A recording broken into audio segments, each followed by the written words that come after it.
est ici. Merci les chantes. Lévi va rester avec moi. Alléluia. Dieu est un bon Dieu. Si le Seigneur peut nous ouvrir les yeux, que nous réalisions qui est Christ. Vous savez, la Bible dit que le royaume des cieux est semblable à un trésor. Celui qui l'a trouvé vend tout ce qu'il possède. C'est parce que si nous tergiversons avec le Seigneur, c'est parce que nous n'avons pas encore réalisé combien il est précieux. Peut-être que nous n'avons pas aussi réalisé combien ce monde est méchant et combien ce monde ne peut rien nous donner. Comme Claire nous le disait, dans le monde, il n'y a pas de place pour les faibles. Mais en Christ, il y a de la place pour les faibles parce que Dieu les rend forts. Dans le monde, il n'y a pas de place pour les pauvres. Mais en Christ, il y a de la place pour les pauvres. Pas parce que Dieu les maintient dans la pauvreté, mais parce que Dieu les secourt, Dieu les relève et Dieu leur redonne l'honneur que le monde leur a retiré. Notre Dieu change les vies. Mais voyez-vous, Dieu a des principes. Dieu a créé la terre pour l'homme. Dieu ne peut pas agir sur la terre indépendamment des hommes. C'est pour cela que même Jésus-Christ a pris une forme humaine pour agir sur la terre. Parce que Dieu a créé l'homme et lui a donné la responsabilité de la terre. Genèse 2,4 nous dit que l'Éternel n'avait rien fait pousser sur la terre. Rien du tout. Il n'avait rien fait pousser. On nous dit, voici l'origine de la terre et l'origine des cieux et de la terre quand ils furent créés. Lorsque l'Éternel Dieu fit une terre et des cieux, aucun arbuste des champs n'était encore sur la terre et aucune herbe des champs ne germait encore, car l'Éternel Dieu n'avait pas fait pleuvoir sur la terre et il n'y avait point d'homme pour cultiver le sol. Tant qu'il n'y a pas d'homme, il y a des choses que Dieu ne peut pas faire. Tant qu'il n'y a pas un volontaire, il y a des choses que Dieu ne peut pas faire sur la terre. Au moment de la création, la Bible dit qu'il n'avait rien fait pousser parce qu'il n'y avait pas encore l'homme qui avait la responsabilité de cultiver et de garder le jardin. Oui, Dieu est tout puissant, mais il a choisi de régner dans l'invisible et de faire en sorte que l'homme qui est à son image et selon sa ressemblance règne sur le visible.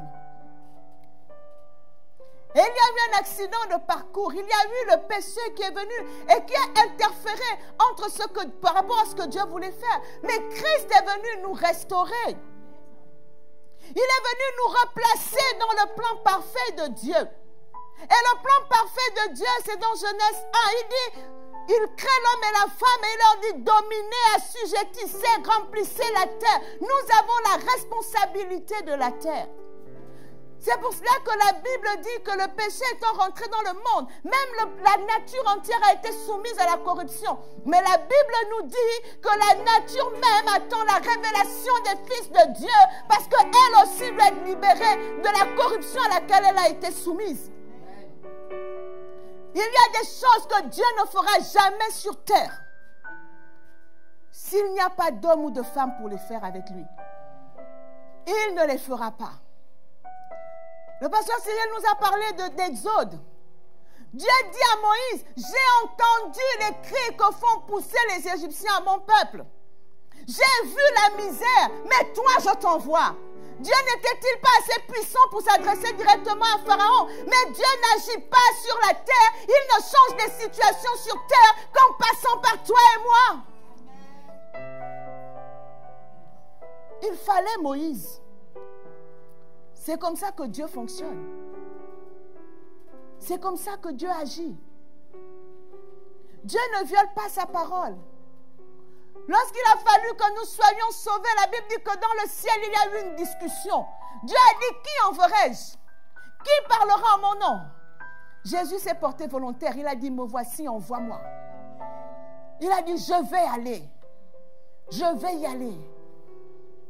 Parce qu'il fallait que quelqu'un du ciel accepte de prendre une nature, la nature humaine, pour venir restaurer l'homme dans son autorité sur la terre, dans cette humanité. Il fallait vaincre le péché dans la chair pour nous ouvrir la voie. Et c'est ce que Christ a fait. Mais Christ ne l'a pas fait pour que nous allions seulement au ciel. Il l'a fait pour que nous reprenions la domination sur terre. Il l'a fait pour que nous puissions exécuter la volonté de Dieu sur la terre. Et c'est quoi la volonté de Dieu pour la terre? Elle est dans Genèse. La terre est un Éden, un jardin de délices pour tous les humains. C'est ce qu'elle doit être.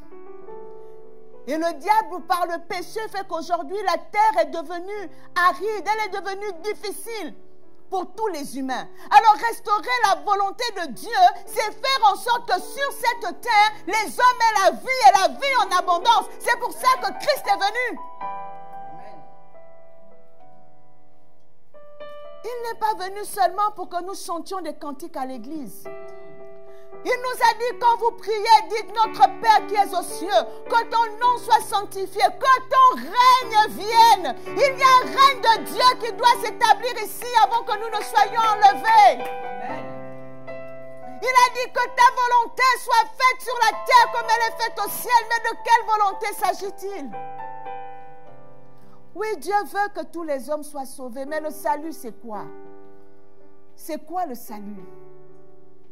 C'est quoi le salut? Est-ce que le salut, c'est après la mort aller au ciel?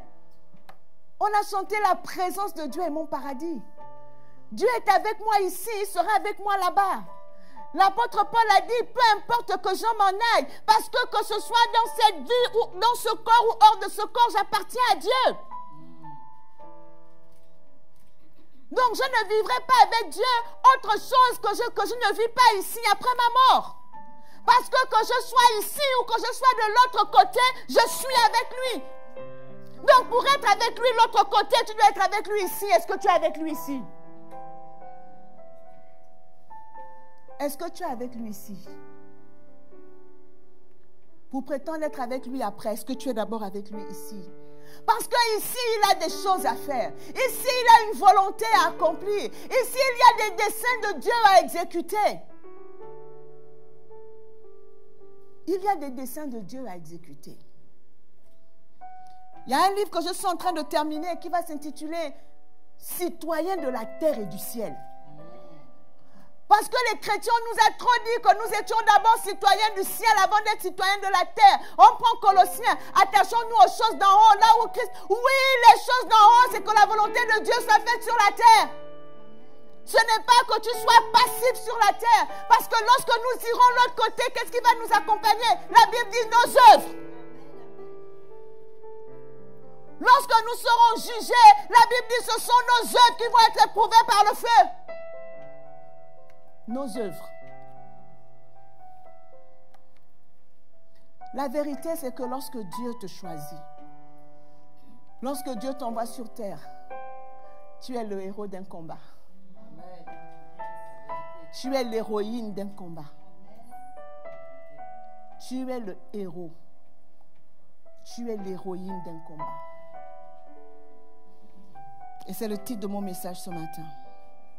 Dans Malachie 3,16, il est dit, si je commence à partir du verset 13, on nous dit, vos paroles sont rudes contre moi, dit l'Éternel. Et vous dites, qu'avons-nous dit contre toi? Vous avez dit, c'est en vain que l'on sert Dieu. Qu'avons-nous gagné à observer ses préceptes et à marcher avec tristesse? À cause de l'Éternel des armées, maintenant nous estimons heureux les hautains. Oui, les méchants prospèrent. Oui, ils tentent Dieu et ils échappent. Voici le contexte. Ceux qui servent Dieu ont l'impression de ne rien gagner dans l'affaire. Parce qu'ils regardent autour d'eux, ils voient le mal prospérer. Mais la Bible nous dit au verset 16, alors ceux qui craignent l'Éternel se parlèrent l'un à l'autre. L'Éternel fut attentif et il écouta. La Bible nous dit, et un livre de souvenirs fut écrit devant lui pour ceux qui craignent l'Éternel et qui honorent son nom. Au moment où d'autres écrivaient des lamentations, ils disent non, c'est en vain que nous servons Dieu.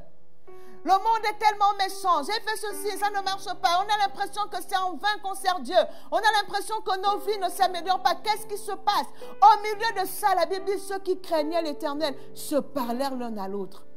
Et quand ils ont commencé à parler, la Bible dit, un livre de souvenirs fut ouvert.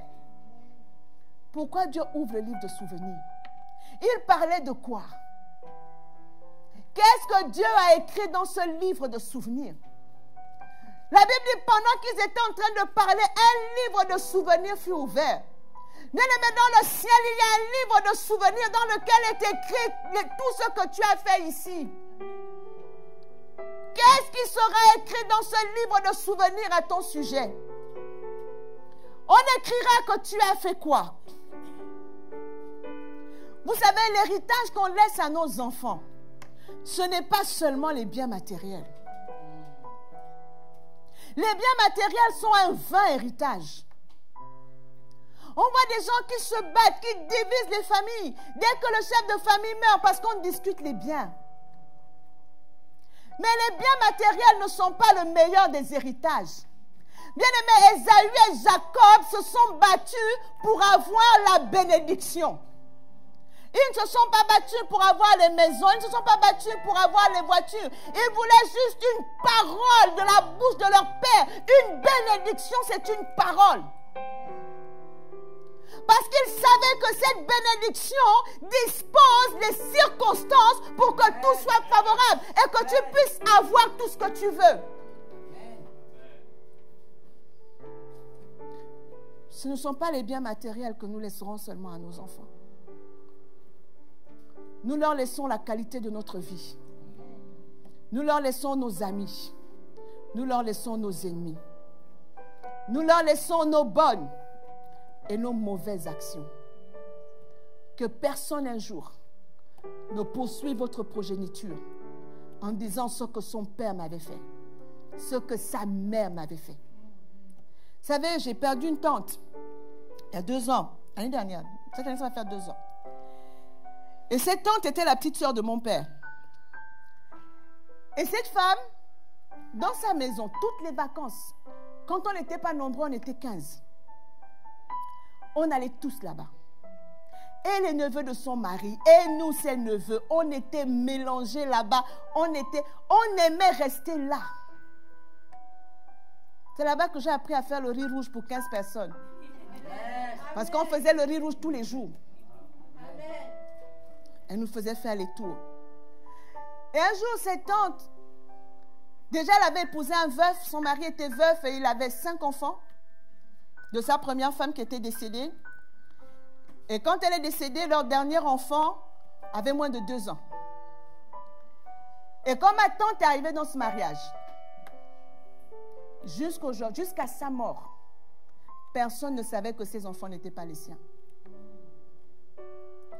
Et à chaque fois que son mari faisait un enfant dehors, parce qu'il en a fait, dès que l'enfant avait l'âge d'aller à l'école, 6 ans, ma tante allait le chercher. Et elle le ramenait dans la maison. Et je ne comprenais pas. Et mon frère et moi, nous nous sommes retrouvés chez elle dans des situations difficiles, compliquées. Notre père avait eu des soucis, ma mère n'était pas là et ma tante nous a recueillis. Et quand nous sommes arrivés un jour, je l'ai appelée, j'ai dit, tante. Elle s'est retournée et elle m'a dit, dans cette maison, je ne suis la tante de personne. Si tu m'appelles encore tante, je te frappe. Je suis la mère de tout le monde ici. Et donc, depuis ce jour, je l'appelais maman dans la maison. Et quand les gens arrivaient, les gens ne pouvaient pas savoir qui était le neveu, qui était la nièce. Et quand on lui demandait, mais qui est né avant qui, elle dit, vous-même trouvez. Parce que des fois, on était nés la même année, mais on avait 1 mois d'écart ou 2 mois d'écart, mais on l'appelait tous maman. J'ai vécu avec cette tante. Je vous le dis devant l'Éternel. Je ne peux pas dire un jour que j'ai eu le sentiment qu'elle n'était pas ma mère. Et un jour, elle m'a dit, je lui ai posé la question, je lui ai dit, mais maman, toi tu ramasses tous les enfants là, c'est comment? Elle m'a dit ceci, elle m'a dit, Laurence, le jour où je vais mourir, tous ces enfants que j'ai gardés, il y en a au moins un qui se souviendra de ce que j'ai fait. Elle m'a dit, tu sais, même s'il y en a qui ne le reconnaissent pas, mais un jour, quelqu'un vous fera du bien. Parce qu'il dira, cette femme gardait les enfants des gens. Elle était éducatrice préscolaire. Quand elle est partie à la retraite, elle a ouvert une garderie gratuite à la maison.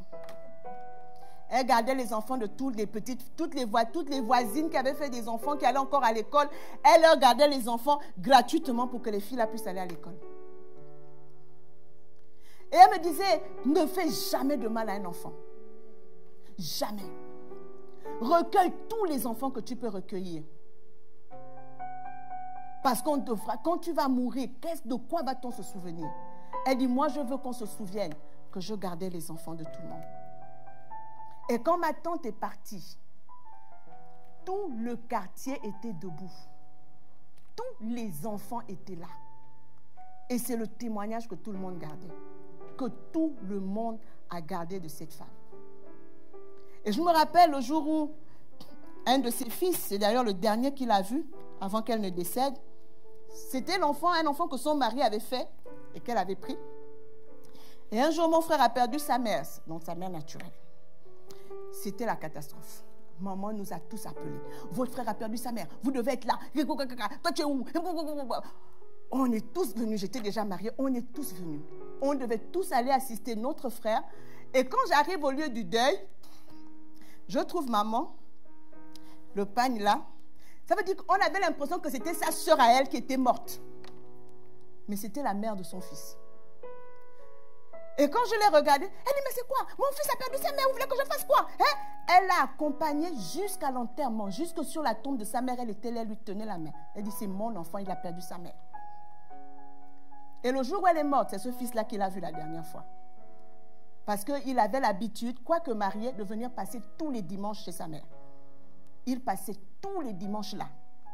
Et il rentrait de mission, il est venu, il est resté avec elle jusqu'à 19h, il est parti, elle est morte à 22h. C'est juste pour vous dire que l'héritage qu'on laisse est au-delà de l'argent, est au-delà des biens. Quel souvenir nous allons laisser de notre passage ici? C'est très important. Dieu a un livre de souvenirs. Et dans ce livre de souvenirs, nos œuvres sont écrites, nos actes sont écrits. Et c'est important. Chacun de nous doit rentrer en lui-même et se dire, si aujourd'hui je meurs, et que des gens doivent venir témoigner, qu'est-ce que je voudrais qu'on dise? Ce que tu voudras qu'on dise ce jour-là, c'est ce que tu dois travailler tout au long de ta vie. Tu veux qu'on se souvienne de toi comment? Que tu avais toujours le téléphone dernier cri? Que quand tu arrivais quelque part, tu faisais des palabres à tout le monde? Tu veux qu'on se souvienne de toi comment? Parce que Dieu ne nous a pas envoyés ici pour que notre présence soit égale à notre absence. Nous devons laisser des traces. Nous devons laisser une marque dans notre famille, dans notre travail, dans notre maison, à l'église. Les gens avec qui nous sommes en contact, nous devons laisser une marque. Nous devons laisser une trace qui va rester de génération en génération. On se souviendra. La parole de Dieu ne nous rend pas improductifs. Dieu a dit soyez féconds. Et ce soyez féconds, ça veut dire fructifier, porter des fruits. Ça veut dire porter des fruits. Quand vous lisez Jean 15, la Bible dit, le Seigneur dit, c'est pas vous qui m'avez choisi, c'est moi qui vous ai choisi et je vous ai établi afin que vous alliez, que vous portiez du fruit et que ce fruit demeure.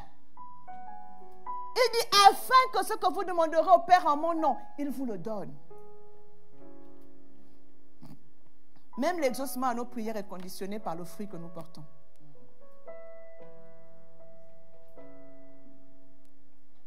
Quel est le fruit que tu as choisi de porter? Tu es le héros d'un combat.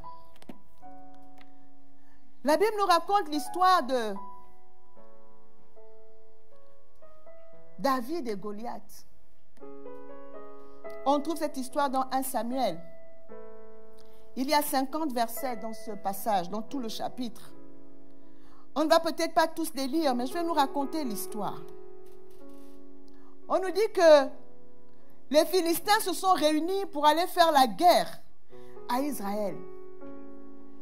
Parce qu'ils comptaient sur un individu au milieu d'eux, qui mesurait plus de 2 mètres, qui était un géant, et qui s'appelait Goliath. Alors que le peuple d'Israël était habitué à une certaine forme de guerre, où ils allaient tous ensemble. Et là, Goliath est sorti pour leur dire, non, ne venez pas tous, envoyez-moi juste un seul. S'il arrive à me battre, nous serons vos esclaves. Mais si je le bats et le tue, vous serez nos esclaves à jamais. Et Goliath commence par casser le moral des enfants d'Israël. Il leur dit, vous êtes des esclaves de Saül. Il fait oublier au peuple de Dieu qu'il est en réalité le peuple de Dieu.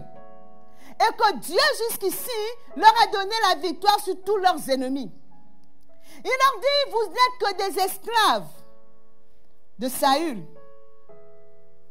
Et voilà ce qu'il leur dit. Au verset 8, le Philistin s'arrêta et s'adressa aux troupes d'Israël rangées en bataille. Et il leur cria, pourquoi sortez-vous pour vous ranger en bataille? Ne suis-je pas le Philistin et n'êtes-vous pas des esclaves de Saül? Choisissez un homme qui descende contre moi. S'il peut me battre et qu'il me tue, nous vous serons assujettis. Mais si je l'emporte sur lui et que je le tue, vous nous serez assujettis et vous nous servirez. Le Philistin dit encore, je jette en ce jour un défi à l'armée d'Israël. Donnez-moi un homme et nous nous battrons ensemble. Saül et tout Israël entendirent ces paroles du Philistin et furent effrayés, saisis d'une grande crainte. Le Philistin a réussi à détourner leur attention. Il a réussi à détourner leur regard de Dieu pour les porter vers Saül. Or, Saül était moins fort que Goliath. Donc, en ne regardant plus à Dieu, mais à Saül, forcément, ils avaient peur parce qu'ils voyaient que Goliath avait une force plus grande. Amen. Mais il y a un petit or au verset 12. La Bible dit or.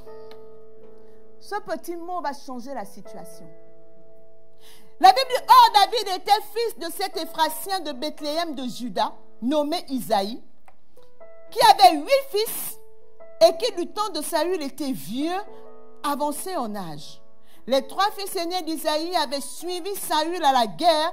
Le premier-né de ces 3 fils était parti pour la guerre, s'appelait Eliab, le second Abinadab et le troisième Shama. David était le plus jeune. Et lorsque les 3 aînés eurent suivi Saül, David s'en alla de chez Saül et revint à Bethléem pour faire paître les brebis de son père. Le Philistin s'avançait matin et soir et il se présenta pendant 40 jours. 40 jours. Isaïe dit à David, son fils, prends pour tes frères cet épha de grains rôtis et ces 10 pains et cours au camp vers tes frères. Porte aussi ces 10 fromages au chef de leurs milliers. Tu verras si tes frères se portent bien et tu m'en donneras des nouvelles. Sûr, ils sont avec Saül et tous les hommes d'Israël dans la vallée des Térébintes faisant la guerre aux Philistins. David se leva de bon matin.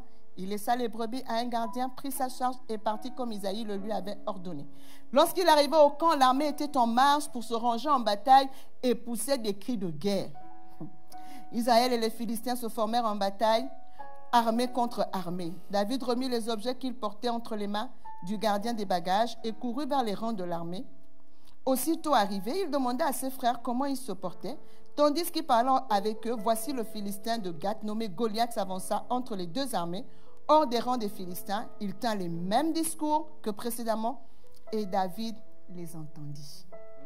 La Bible dit, à la vue de cet homme, tous ceux d'Israël s'enfuirent devant lui et furent saisis d'une grande crainte. Chacun disait, avez-vous vu avancer cet homme? C'est pour jeter à Israël un défi qui s'est avancé. Si quelqu'un le tue, le roi le comblera de richesses et lui donnera sa fille et il affranchira la maison de son père en Israël. David dit aux hommes qui se trouvaient près de lui, que fera-t-on à celui qui tuera ce Philistin et qui ôtera l'opprobre de dessus Israël? Qui est donc ce Philistin, cet incirconcis pour insulter l'armée du Dieu vivant? Le peuple répétant les mêmes choses lui dit, c'est ainsi que l'on fera à celui qui le tuera. Eliab, son frère aîné, qu'il avait entendu parler à ces hommes, fut enflammé de colère contre David et il dit, pourquoi es-tu descendu et à qui as-tu laissé ce peu de brebis dans le désert? Je connais ton orgueil et la malice de ton cœur. C'est pour livrer bataille que tu es descendu. David répondit, qu'ai-je donc fait? Ne puis-je pas parler ainsi? Il se détourna de lui pour s'adresser à un autre et il fit les mêmes questions. Le peuple répondit comme la première fois. Lorsqu'on eut entendu les paroles prononcées par David, on les répétait à Saül qui le fit chercher. David dit à Saül que personne ne se décourage à cause de ce Philistin. Ton serviteur ira se battre avec lui. Et nous connaissons la suite de l'histoire.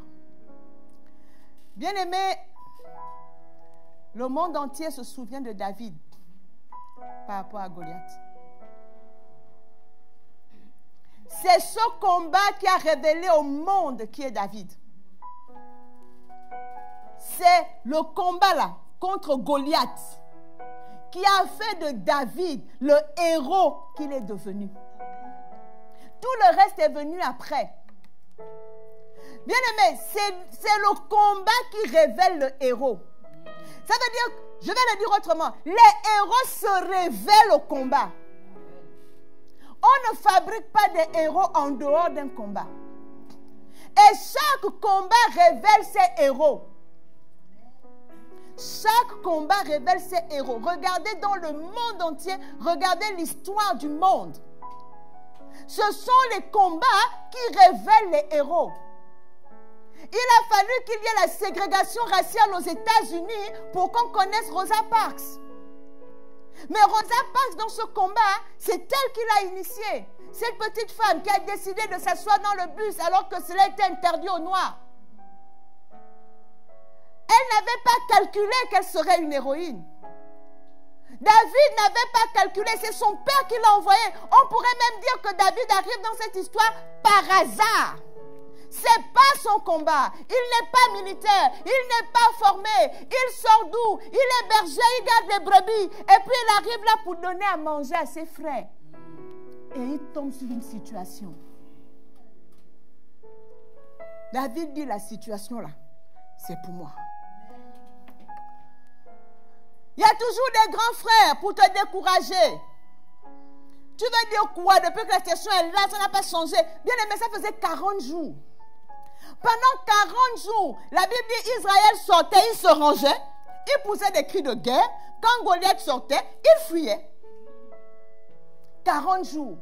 Aucun n'a dit cherchons une autre solution. Il pensait que ça allait durer combien de temps?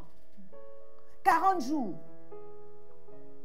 Oui, ça fait peut-être 40 jours que la situation dure. Ça fait peut-être 50 ans que la situation perdure dans ton pays, mais il faut bien qu'un jour ça cesse.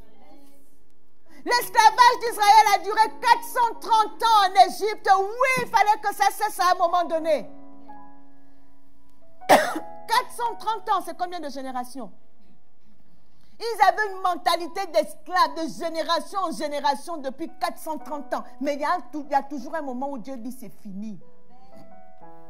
L'esclavage est fini. Il y a un moment où Dieu décide de mettre fin au règne de l'iniquité. Il y a un moment où Dieu décide de mettre fin au règne du mal. Mais qui sera le héros de ce combat? Moïse a été le héros pour Israël pour qu'il sorte d'Égypte. Dieu lui a dit, va, je t'envoie. Mais David, il n'a pas entendu la voix de Dieu. Dieu est passé par son père pour lui dire, va. Parce que Dieu savait que David, en arrivant là, il combattrait Goliath. Dieu a dit, Israël, là, 40 jours, il pousse des cris de guerre. Ouais. Dès que Goliath se fuit. Dieu a eu pitié d'eux. Dieu a dit, il faut que j'envoie une solution. Mais quand David arrive, humainement parlant, David n'est pas l'homme de la situation. Parce qu'il n'a pas les prérequis. Il n'est pas militaire. Il n'est pas enrôlé dans l'armée. On ne le connaît pas. Il passe par là. Et c'est d'ailleurs ce que son grand frère lui dit. Mais toi, tu es qui pour venir parler ici?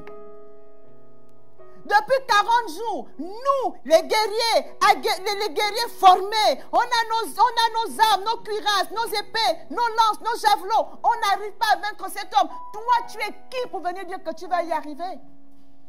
D'où sors-tu? Et c'est pour ça que beaucoup ne se lèvent pas pour combattre les combats auxquels Dieu les a pourtant préparés et prédestinés.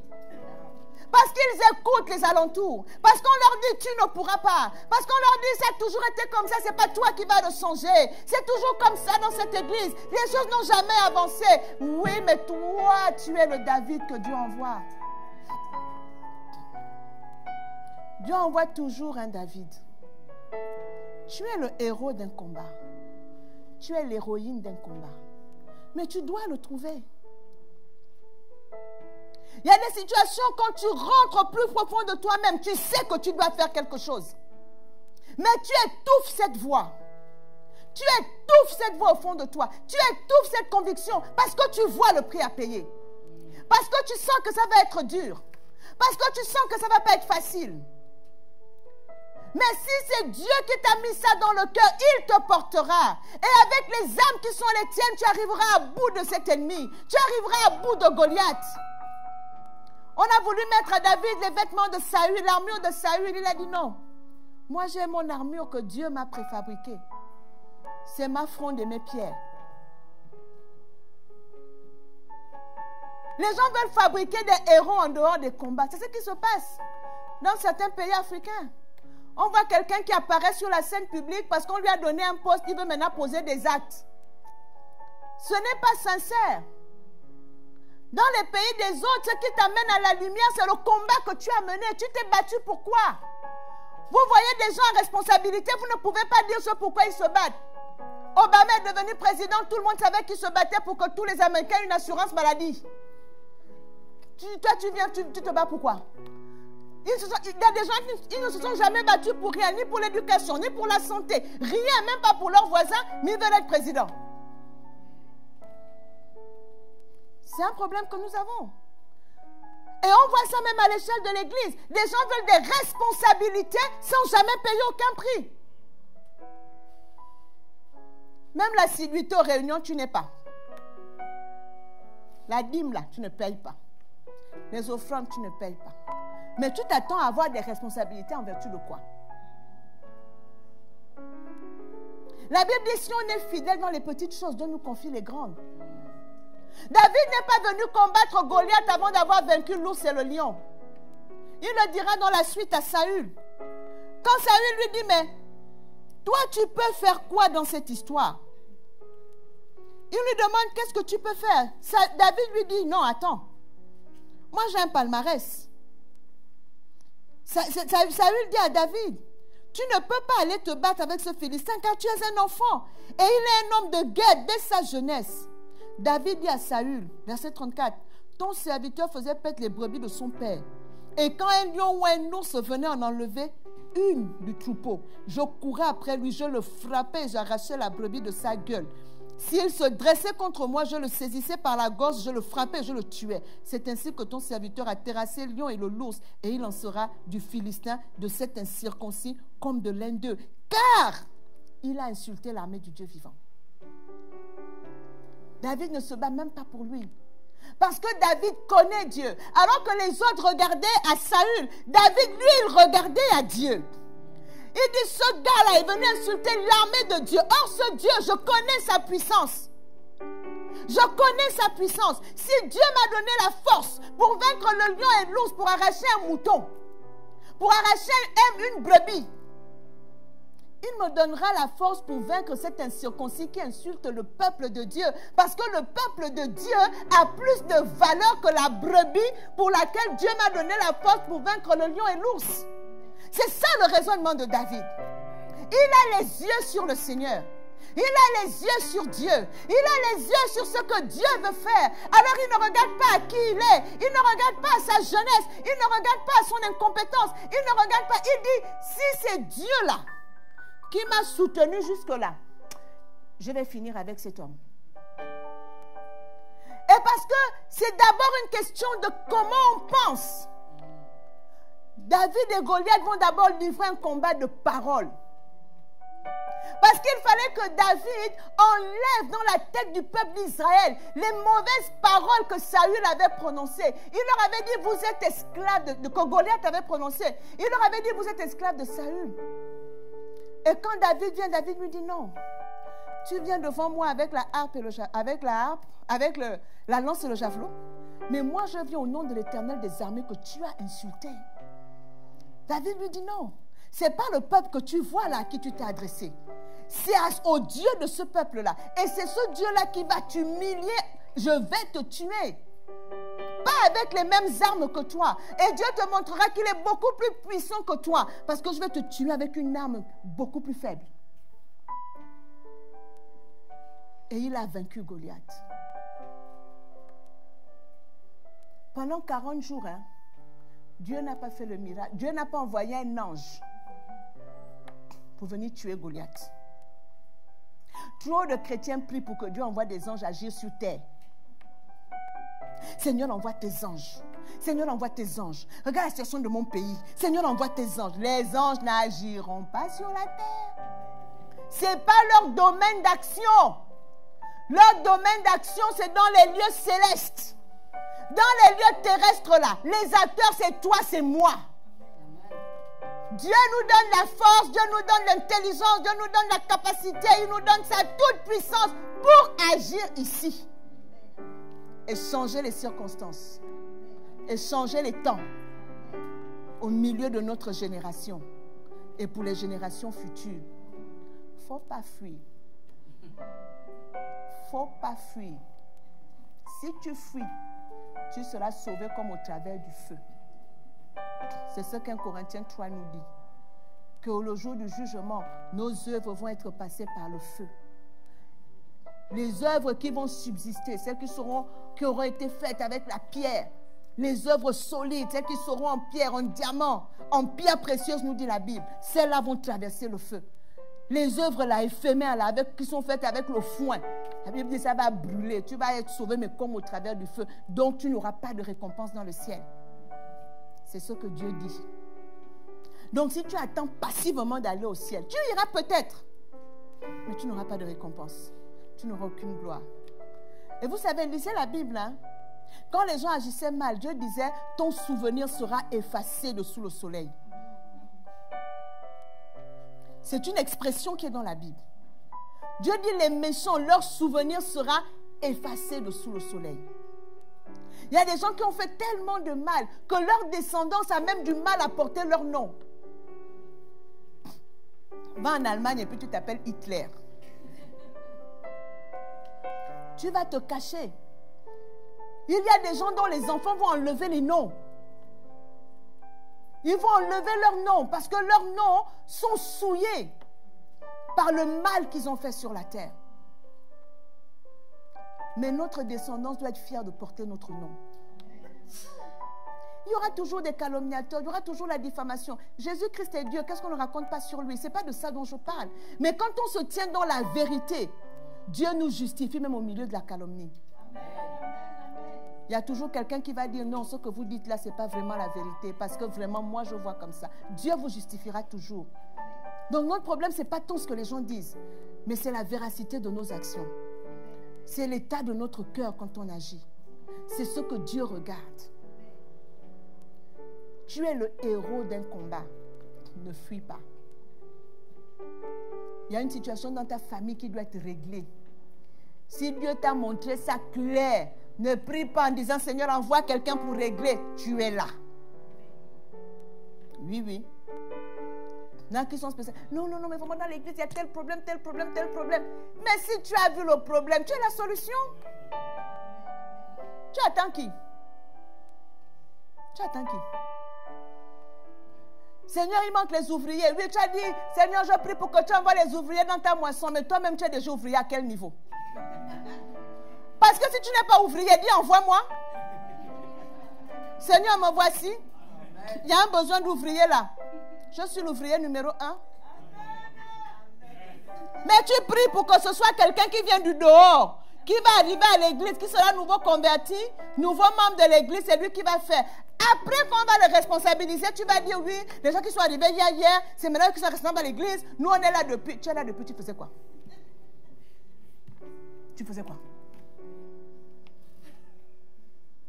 L'ancienneté ne suffit pas. Hein? L'ancienneté ne suffit pas. C'est une question de niveau d'engagement. C'est une question de niveau de responsabilité que tu prends. C'est une question d'investissement. Tu as investi à quel niveau? Tu as investi jusqu'où? Ou bien tu te crois dans un match de football, tu es au stade. 80 000 spectateurs, 22 joueurs. Et les spectateurs sont toujours plus forts que les joueurs. Du haut de leur tribune. Mais tire, on te met là, tu ne vas même pas faire 1 minute. Mais c'est vous qui faites le match. C'est vous qui parlez. Les plus pointus prennent même les pieds, ils jettent aux joueurs. Il n'est pas capable de faire 2 jongles, même pas 1. Notre qualité là, tu ne peux même pas tirer dans le ballon. Mais c'est toi qui parles.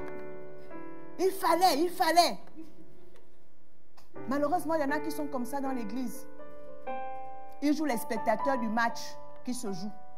Eux, ils sont spectateurs. Mais il aurait dû, il fallait faire, il fallait. Mais quand tu dis il fallait, il c'est qui? Quelle est ta contribution? Quelle est ta part? Il y a un livre de souvenirs. Il y a un livre de souvenirs dans lequel on doit écrire tes œuvres, dans lequel on doit écrire tes actions. Rien ne prédisposait David, humainement parlant, à vaincre Goliath. Il passait là, on a envie de dire par hasard. Mais je vais vous dire une chose. Dans la préscience de Dieu, Goliath existait pour David. La raison de l'existence de Goliath, c'était que David soit révélé. C'était que David devienne le héros qu'il devait être. Parce que c'est à partir de là, avant il chantait pour Saül, mais à partir de là, on a découvert l'homme de guerre. Et Saül l'a pris, et Saül l'a mis à la tête de l'armée. Et la Bible dit que tout ce que David faisait réussissait. Il avait la victoire sur tous ses ennemis. Ne fuis pas le combat qui doit te révéler. C'est ce que d'autres appellent l'opportunité. Il y en a qui pensent que c'est être opportuniste. Mais chacun saisit une opportunité dans la vie. Ce qui est mauvais, c'est de courir justement après les opportunités pour de mauvaises raisons. Mais David a saisi une opportunité. Il a été opportuniste sur ce coup-là. Et c'est ce que son grand frère lui dit, mais attends, toi tu viens parler de quoi ici? Orgueilleux. David dit non, il y a une situation, il y a une opportunité là. Je dois la saisir, je dois défendre le nom de mon Dieu. Et beaucoup passent à côté des opportunités. Parce que tu as peur qu'on te taxe d'opportuniste, tu as peur qu'on parle sur toi, tu as peur de tout, mais sauf de ce que Dieu pense. Qu'est-ce que Dieu pense de toi dans cette situation? Qu'est-ce que Dieu, lui, il attend que tu fasses? Parce que, bien aimé, peu importe les actes que vous allez poser, il y aura toujours des gens pour et des gens contre. Si tu poses un acte, il y aura toujours des pour et des contre. Ce n'est pas ça ton problème. Ton problème, c'est qu'est-ce que Dieu t'a dit par rapport à l'acte que tu as posé. Si tu es convaincu d'être dans le plan de Dieu, fonce. Fonce. David ne s'est pas découragé à la parole du grand frère. David ne sait pas. La Bible dit que son grand frère s'est enflammé de colère. Il n'a pas fait que parler, il était en colère. Son aîné, David, était le dernier. David a dit, mais qu'est-ce que j'ai fait qui suscite une telle colère? David s'est détourné de lui. David a continué son chemin. Il savait qu'il devait vaincre Goliath. Parce qu'il était la solution que Dieu avait apprêtée pour ce problème. Il était la réponse de Dieu à cette situation pour délivrer tout un peuple. Pour délivrer toute une armée. Parce que l'enjeu là, c'était l'esclavage du peuple d'Israël. Ce n'était pas l'esclavage d'une personne. C'était tout un peuple qui allait être soumis en esclavage. Et David a dit, ça ne peut pas se faire. Humainement parlant, il n'était peut-être pas appointé selon les hommes, mais il était appointé selon Dieu. Et lui, il avait les regards sur Dieu. Si tu gardes tes regards fixés sur le Seigneur, tu sauras reconnaître le combat pour lequel tu es le héros. Et si tu passes à côté, ce sera dommage pour toi. Parce qu'il y a des œuvres bonnes que Dieu a préparées d'avance afin que tu les pratiques. Pardon, oui, nous ne sommes pas sauvés par les œuvres. Mais la Bible dit que nous sommes sauvés pour accomplir des œuvres bonnes que Dieu a préparées d'avance. Donc un chrétien ne peut pas être oisif. Un chrétien ne peut pas être infructueux. Un chrétien ne peut pas avoir une vie qui se limite à venir s'asseoir à l'église à chaque réunion. Ce n'est pas possible. Réveille le héros qui sommeille en toi. Laisse sortir l'héroïne qui est en toi. Laisse sortir le héros qui est en toi. Mais ça, c'est au combat que ça se fait. Il faut livrer bataille. Quand on dit bataille, c'est bataille. Quand on dit bataille, c'est bataille. C'est effort. David est allé chercher les pierres au torrent. Dieu ne lui a pas donné les pierres. Hein? Dieu ne lui a pas donné les pierres. Je ne sais même pas s'il était venu avec la fronde. Il a peut-être pris le temps d'aller fabriquer la fronde. Ensuite, il est parti au torrent. Il a pris le temps de choisir les pierres. Ça veut dire que David, par rapport au combat qu'il devait mener, il a pris soin de s'équiper. Et une fois qu'il a su, qu'il a décidé de combattre, il a su de quel équipement il avait besoin. Lui-même est allé fabriquer, il est allé chercher l'équipement. Dieu ne le lui a pas donné. Pour le combat que tu dois mener, tu as besoin de t'équiper. Si tu es convaincu que Dieu t'appelle à agir dans le domaine de l'éducation, tu vas te former dans ce domaine. Si tu sens que Dieu t'appelle à te lancer dans la politique, tu vas te former dans ce domaine. Tu vas aller chercher des billes. Mais dans ça, Dieu t'accompagne. Et la grâce de Dieu sur toi va faire que là où les autres perdent du temps, toi tu vas en gagner. Parce que la lumière de Dieu est sur toi. Et Dieu lui-même va donner un rayonnement à tes œuvres. Il va donner un rayonnement à tes actions. Les gens ne comprendront pas. Mais c'est parce que tu es dans le combat que Dieu a apprêté pour toi. C'est ton combat. Et dans ce combat, tu n'es pas seul. L'Éternel est avec toi. Alors comme on l'a lu ce matin, sa lumière se lève sur toi. Sa lumière éclaire ton chemin. Sa lumière te prédispose à faire des choses. Et au final, tu as la victoire. Lorsque Rosa Parks s'est assise dans le bus, on l'a fait descendre. Mais elle savait qu'on la ferait descendre. Elle a fait plus de 10 km à pied pour rentrer chez elle. Mais ça a été le début d'un combat. Ils sont allés chercher Martin Luther King parce qu'ils avaient besoin d'un porte-parole, d'un porte-voix pour la lutte. Mais quand elle a fait ça, tous les ouvriers de la ville ont décidé, noirs ont décidé de faire comme elle, de ne plus prendre des bus. Ils ont boycotté la compagnie de bus pendant près de 363 jours. Certains faisaient 10 km aller, 10 km retour, à pied, pour défendre une cause qui leur semblait juste. Parce que c'était leur combat. Ils sont devenus les héros de ce combat. D'autres en bénéficient aujourd'hui après eux. Mais nous là, on a les métros, on a les trains, on a les bus, on a tout. Pour peu qu'il y ait la grève ou quoi que ce soit, on n'est pas prêt à faire un effort supplémentaire pour être à l'église. Les choses dont nous bénéficions aujourd'hui, d'autres hier ont lutté pour que nous les ayons. Et il y a donc des combats que nous devons mener aujourd'hui pour les générations qui arrivent. Il y a des combats que nous devons mener, dont nous ne verrons peut-être pas le fruit, mais que les générations futures vont voir. Parce que nous, on aura été les pionniers de cette bataille. Nous voulons ici que chacun comprenne que nous ne sommes pas là par hasard sur terre. Chacun de nous est le héros d'un combat. Chacun de nous est le héros d'une lutte. Chacun de nous doit faire avancer un dossier quelque part. Dans ta famille, dans ton travail, dans l'église. Là où Dieu te place, tu as quelque chose à faire pour que la gloire de Dieu paraisse, pour que le règne de Dieu vienne, pour que les gens voient Dieu en toi, pour que les gens voient la volonté de Dieu en toi, pour que les gens voient que Dieu ne les a pas oubliés, pour que les gens sachent que Dieu réellement pense aux humains. Ça va passer par toi. Et ça va passer par moi. Tu penses peut-être ne pas être à la hauteur ni ne pas être à la bonne personne. Revois tes pensées. Revois tes pensées. Personne n'est sur terre par hasard. Je dis bien personne.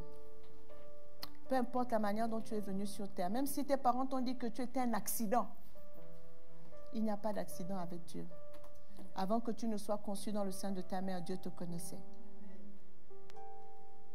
Bon, comme elle n'a pas voulu s'y prendre comme il fallait, Dieu a permis que tu viennes. Peu importe la manière dont tu es venu, dès que tu es là, Dieu a un plan pour toi. Projet de paix et non de malheur afin de te donner un avenir et de l'espérance. C'est ce que Dieu veut que nous fassions. Puissions-nous être un rassemblement de héros. Puissions-nous être un rassemblement de héros. D'hommes et de femmes qui savent qui ils sont en Dieu et qui changent les temps et les circonstances autour d'eux. Parce que si Dieu nous laisse encore ici sur terre, c'est parce que nous avons des choses à faire. Il nous équipe en Christ et nous faisons connaître le nom du Seigneur. Et je vais finir avec ça. Vous savez, la meilleure façon, Jésus a dit, mes œuvres rendent témoignage de moi. Trop de chrétiens veulent rendre témoignage avec leur bouche. Moi, je suis chrétien. Mais c'est mieux que ce soit tes œuvres qui parlent pour toi. Tes œuvres doivent parler pour toi. Vous savez, lorsque j'étais dans mon pays d'origine, j'avais une très haute fonction. J'étais très jeune et c'était vraiment le plan de Dieu. Et je ne parlais jamais de Dieu au travail. J'arrivais à l'heure. Je partais après tout le monde. J'avais trouvé des tensions entre les gens. Vous savez, vous avez dans un ministère de femmes, il y a souvent des tensions. Je suis allée voir chaque femme dans son bureau. J'ai dit, toi, avant que je n'arrive ici, est-ce qu'on se connaissait? Non. J'ai dit, pourquoi quand tu me vois dans l'ascenseur, tu ne me dis pas bonjour? Est-ce qu'on a un problème, toi et moi? Non. J'ai dit, donc à partir d'aujourd'hui, quand je te dis bonjour, tu me réponds. Parce qu'on n'est pas des ennemis. J'étais leur directeur général, donc je pouvais me permettre. Et quand j'arrivais le matin, j'allais dire bonjour à toutes les femmes dans leur bureau. Et celles qui étaient les plus rudes vis-à-vis de moi, parce qu'en fait, j'avais 27 ans et elles ne comprenaient pas qu'on leur ait nommé un directeur général de 27 ans. Bref, ce que j'ai fait, je me suis abaissée devant toutes ces femmes. J'allais les voir une à une, j'allais leur dire bonjour. Et je les invitais à prendre le petit déjeuner dans mon bureau. Tous les matins, j'arrivais, je les invitais dans mon bureau, on prenait le petit déjeuner. Après, elles repartaient travailler. Et il y en a une un jour qui m'a dit, oui, tu es ma petite soeur. Je dis, il n'y a pas de souci. Ici, dans le travail, je suis obligée d'être ton chef. Mais quand on sort de là, la grande soeur, c'est toi. Tu me donnes tous les ordres que tu veux, j'obéis. Et on a fonctionné comme ça. Et un jour, il y a eu une émission de télé sur moi. Et c'est dans l'émission de télé que mes collaborateurs ont découvert que j'étais une femme de Dieu. L'aide de camp du ministre est venu dans mon bureau après. Et il m'a dit, je comprends maintenant pourquoi vous êtes comme ça. Il dit, mais pourquoi vous n'êtes pas comme les autres là? Il n'y a pas de Bible sur votre bureau. Il n'y a pas Jésus collé partout. Il dit, je me posais des questions. Je me disais, mais cette femme est particulière. Elle est spéciale. Mais qu'est-ce qu'elle a? Je comprends maintenant, vous êtes chrétienne. J'ai dit, oui, je suis chrétienne. Il dit, ah oui, mais si tous les chrétiens étaient comme vous. Hein. J'ai dit, bah écoute, maintenant que je suis chrétienne. Je coupe court. Je suis venue en France. Quand je repars en France, j'ai un accident de voiture. Toutes ces femmes-là sont venues à l'hôpital. Dès qu'elles ont appris que j'étais accidentée, elles sont toutes venues. Toutes. Elles étaient là. Les infirmières demandaient que, mais madame, vous êtes qui? J'ai eu l'accident à 14h. On m'a amené à l'hôpital. À 18h, il y avait plus de 200 personnes à la clinique. La nouvelle s'est répandue dans toutes les églises. Les gens accouraient. Les infirmiers, les médecins me demandaient que, mais madame, vous êtes qui pour qu'il y ait autant de monde? J'ai dit, mais rien. Rien. La nouvelle avait fusé. Et quand je repars 2 ans après, le secrétaire général du ministère m'appelle à son bureau. J'allais leur dire bonjour et le SG me dit, j'ai rentré. Je dis, qu'est-ce qu'il y a? Il dit, je suis devenu chrétien. Il dit, après votre départ. J'ai dit, non. Le témoignage que cette femme a laissé ici, il faut un peu que je cherche un peu l'église où elle avait l'habitude d'aller. Il s'est converti après mon départ. À cause du témoignage. C'est le témoignage. Ce sont nos œuvres qui doivent rendre témoignage. Manifester la nature de Dieu. C'est ça qui parle pour nous. Et parfois, on a comme l'impression qu'au milieu de l'adversité, quand on arrive, on oublie qu'on est chrétien. Les gens t'insultent, tu réponds. Les gens te font, tu fais. Toi aussi, tu rentres dans le moule comme les autres. Mais où est la différence? Mais c'est au milieu de cette adversité-là que toi, ta nature chrétienne doit se révéler.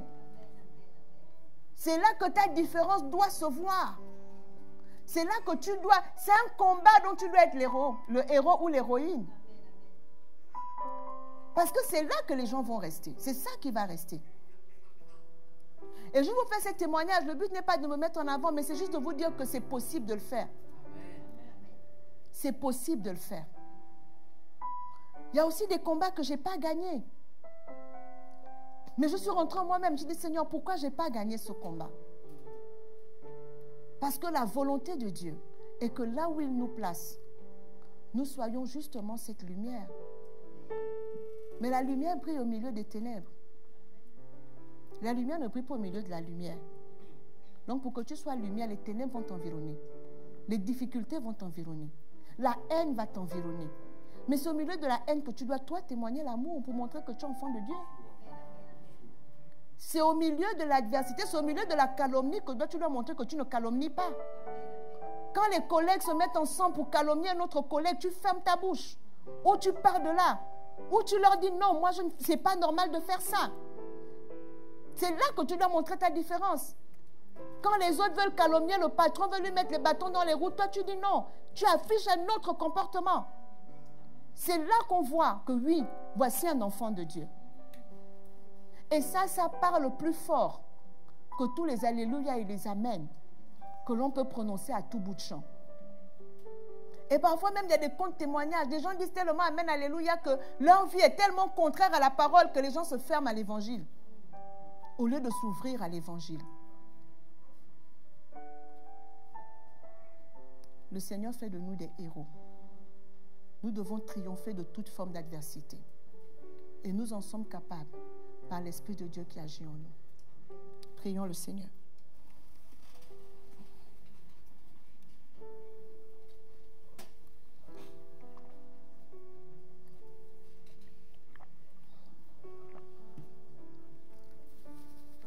En Christ, Dieu fait de toi un héros.